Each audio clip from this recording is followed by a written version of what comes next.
Labels. We all have them. Some we're proud of, and some we spend our whole life trying to remove. Labels like abused, molested, overweight, addict, rejected, suicidal, abandoned, and fatherless.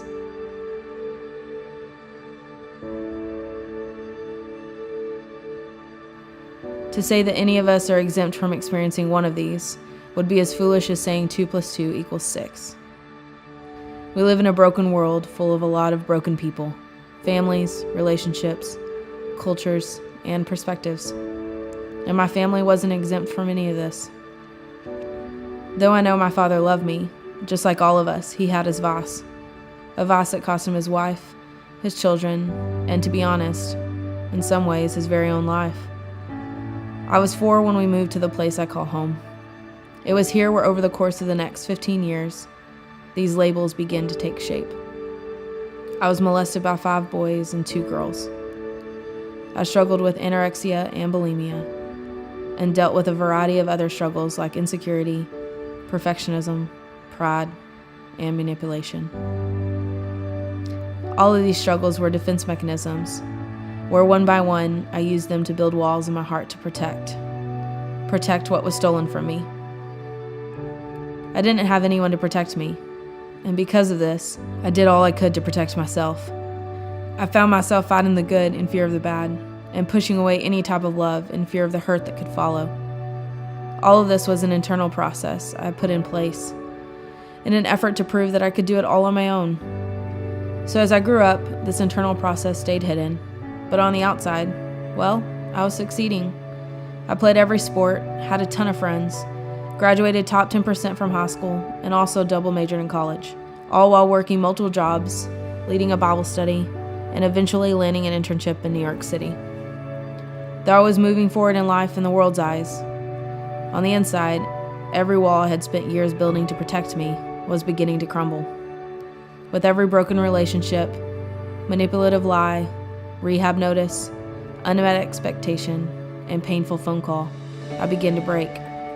I turned to busyness, I turned to men, I turned to fake it until you make it, I turned to alcohol, I turned to sarcasm, and I turned to anything and everything to feel and or push away anyone I couldn't trust, which honestly was everyone. Was I still attending church? Yeah, of course, because that's how I grew up. Just nod and say hi, and nobody will actually know you're hurting. But then God. Over 3 years ago, I came up on my own Damascus Road, though mine had a fork in it, and a very vivid one at that. I was given a choice.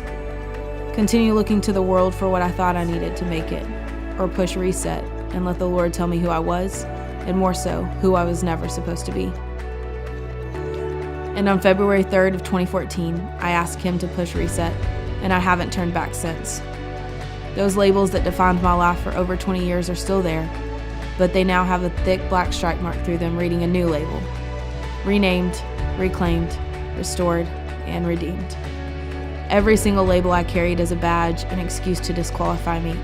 God has and is continuing to heal and use to open doors to share this incredible truth. That though we've all walked through some of the darkest nights, the Father's love is truly enough to take even the darkest label and strike it through with a bright new one, rooted in truth, not pain, one that brings life and not death. Shortly after this Damascus Road experience, God reminded me of a night in high school. It had been a hard night at home, and I remember laying in my bed with my hands interlocked, imagining I was holding God's hand. And with tear-filled eyes, I called God Father for the first time. And as I continued to pray, I remember asking Him to be my dad. I know now that I didn't even really know what I was praying then, but as the years have passed and the enemy has done everything in his power to remind me of this label of being fatherless, I truly believe that night was not only the night I called God by another name, but the night that I was truly adopted as His child. And though I have stumbled and honestly fell on my face more times than I can count, that same Father that met me in that West Texas room over 10 years ago meets me even now. He's continued to be the Father that my earthly father just couldn't be. And though there are so many reasons I am thankful for my dad for giving me life, my true Father was decided for me before my mom or dad even had a thought of me. Before I was fatherless I was already fathered. And with that truth, the label of fatherlessness loses its stickiness. And even on days when it's hard and I'm reminded of this void in my life, I close my eyes and gently but firmly hear the voice of the Lord say, "You are mine." Today, I stand before you fathered, no longer fatherless.